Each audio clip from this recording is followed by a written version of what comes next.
হুম, গীতার কাছে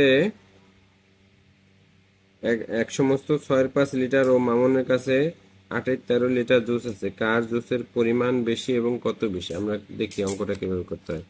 শব্দ করে না।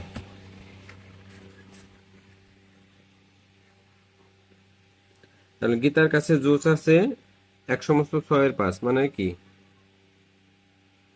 আহ, তাহলে 6 × 6 = 5, 11, 11-র নিচে 6 লিটার। ঠিক আছে। মামুনের কাছে আছে জুস আছে 8.13 লিটার।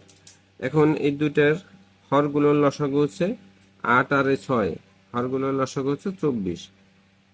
তাহলে 24 ভাগ হচ্ছে প্রথম ভগ্নাংশের হর কত? 6। প্রথম ভগ্নাংশের হর 6, 6 দিয়ে ভাগ হবে। তাহলে অতএব 24 ভাগ হচ্ছে 6 সমান হচ্ছে 4। এই 4 দিয়ে কিন্তু উপর নিচে গুণ করতে হবে। তাহলে 11, 6-11 লিখলাম, তারপরে এটাকে দাগ দিয়ে বাড়াইলাম। এখন এই 4 দিয়ে উপর নিচে গুণ করতে হবে। 4, 6, 24। আগে দেখা যাচ্ছে এই 24 হয়েছে কিনা এটা আমাকে মিলাইতে হবে। তার মানে 4, 6, 24 ঠিক আছে। এই লসাগুটা এখানে হয়েছে কিনা। এখন আসি 4, 11, 44, উপরেটা গুণ করলাম 4, 11, 44, তারপরে হচ্ছে 24, লসাগু 24 ভাগ হচ্ছে দ্বিতীয় ভগ্নাংশ হর হচ্ছে 8, তাহলে সমান হয় 3। এই 3 দিয়ে কিন্তু উপর নিচে গুণ করতে হবে, অর্থাৎ সেমিকোলন। এই 3-এর পরে সেমিকোলন হবে। তারপরে সেই 3 দিয়ে উপর নিচে গুণ করবো, 3, 8, 24, লসাগু ঠিক আছে। তাহলে 3, 13, 39, তাহলে 24-এর 39 বড় না 24-এর 44 বড়? তাহলে আমরা বুঝতে পারছি যে 24-এর 44 বড়, অর্থাৎ এই 6-11টা বড়। তাহলে 6-11 কার?